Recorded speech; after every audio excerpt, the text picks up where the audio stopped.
Hola, buenos días, bienvenidos a un episodio más de Salud Mental. Hola Luisa, ¿cómo estás? Muy bien, gracias. El tema de hoy es discapacidad intelectual, o como antes era conocido, retraso mental. Este trastorno se caracteriza por la presencia de limitaciones en la conducta adaptativa y limitaciones a nivel intelectual, puesto que presenta un mal funcionamiento en los dominios conceptual, social y práctico. Esta discapacidad comienza durante el desarrollo del niño y es diagnosticada antes de los 18 años.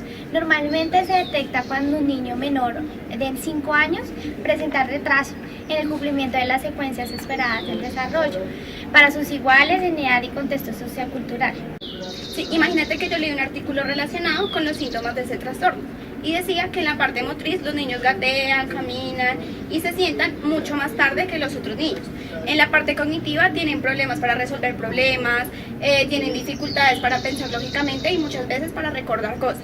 Y socialmente tienen dificultades para comprender las reglas sociales y las propias consecuencias de sus acciones.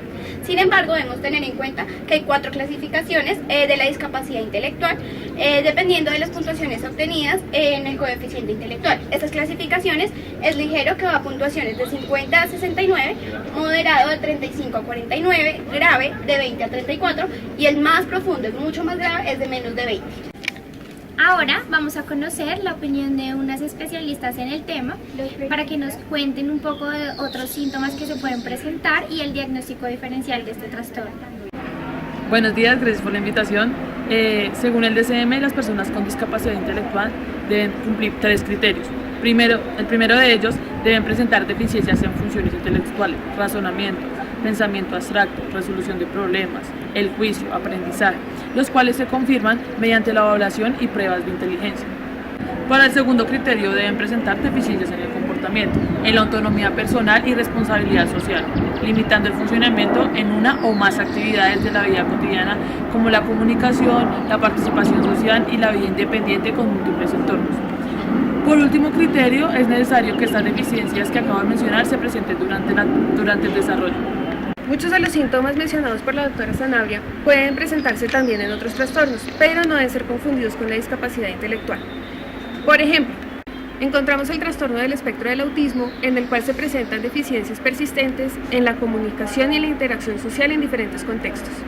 Por otro lado, encontramos también el trastorno del desarrollo de la coordinación, en donde la adquisición y ejecución de las habilidades motoras coordinadas se encuentran muy por debajo de lo esperado para la edad cronológica del individuo y se manifiesta por lentitud, torpeza o imprecisión en las habilidades motoras, que genera problemas en las diferentes áreas de ajuste.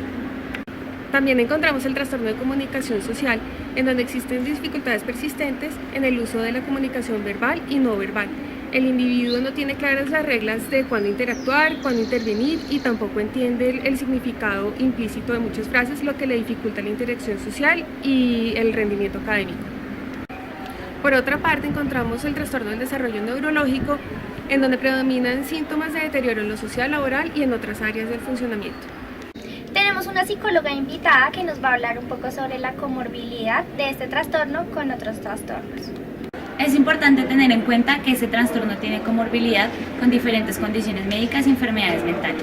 En las condiciones médicas podemos encontrar la epilepsia, donde el nivel de discapacidad intelectual aumenta conforme incrementa la frecuencia de las crisis epilépticas. Otra situación clínica que a menudo se asocia con discapacidad intelectual es la parálisis cerebral, así como impedimentos visuales o auditivos encontrados en un 10 a 15% de casos con discapacidad intelectual. En cuanto a las enfermedades mentales, podemos encontrar comorbilidad con trastornos de identidad disociativo por déficit de atención y hiperactividad, de ansiedad, del humor, psicóticos, de la personalidad, de conducta, de estrés postraumático, de tics, alimentario y del espectro del autismo. Luisa, ahora vamos a ver tu nota sobre los modelos explicativos de la discapacidad intelectual. El modelo social considera la discapacidad intelectual como un problema de origen social. Tiene en cuenta la pobreza extrema, la institucionalización, las deficiencias en el tratamiento médico y también en la estimulación. El modelo médico considera la discapacidad como un problema causado por una enfermedad, trauma o condición de salud. En el caso de la discapacidad intelectual, por ejemplo, a nivel genético pueden haber alteraciones cromosómicas. En el desarrollo del embarazo, la exposición a sustancias tóxicas, tales como el alcohol, o exposiciones a metales como plomo o mercurio, infecciones transplacentarias como VIH, herpes y rubeola y traumatismos por caídas o accidentes. En el parto se puede presentar prematurez, hipoxias y traumas. Y en el desarrollo de la primera infancia, enfermedades virales como meningitis, encefalitis e intoxicaciones o traumatismos. Se requiere cuidados médicos y un tratamiento individual por parte de profesionales de la salud, que tendrá como resultado una mejor adaptación y un cambio en su conducta. También encontramos el modelo biopsicosocial, en el cual hay una interacción entre lo biológico y el contexto, es decir, que no basta con que tengas una condición biológica óptima, sino que también necesitas un contexto en el que desarrolle. Vamos a ver la nota que tú hiciste con la psicóloga Juliana sobre los métodos de evaluación de este trastorno. Hay diferentes herramientas con las que se pueden evaluar diferentes áreas del desarrollo, con las cuales se pueden realizar una adecuada evaluación de la discapacidad intelectual, como por ejemplo, la evaluación del grado de desarrollo que tenga el niño se puede hacer a través de la guía Portage y la escala de desarrollo de McCarthy. Y la evaluación de la inteligencia se puede hacer a través de la escala de inteligencia de Wechsler para niños, el test de matrices progresivas de Raven, el test de dominós y el test de inteligencia rápida de Kahneman. También se tiene que hacer una evaluación del desarrollo lingüístico a través de la escala de MacArthur de desarrollo comunicativo y la guía Portage. Pero tengo entendido que tiene que ser como utilizarse otras estrategias. Otras pruebas que no mencionaste y yo considero importantes son las pruebas de evaluación fonológica. Podemos encontrar dos muy importantes, la prueba fonológica de Bosch y la prueba fonológica de Acosta. También pueden utilizarse otros métodos de evaluación como la entrevista semiestructurada, las pruebas de coeficiente intelectual administradas individualmente, las escalas de integración y participación comunitaria, evaluaciones ambientales, evaluando contextos físicos, sociales y actitudinales, y las escalas de necesidades de apoyo. Esto ha sido todo por el día de hoy. Nos vemos en una próxima emisión de Salud Mental.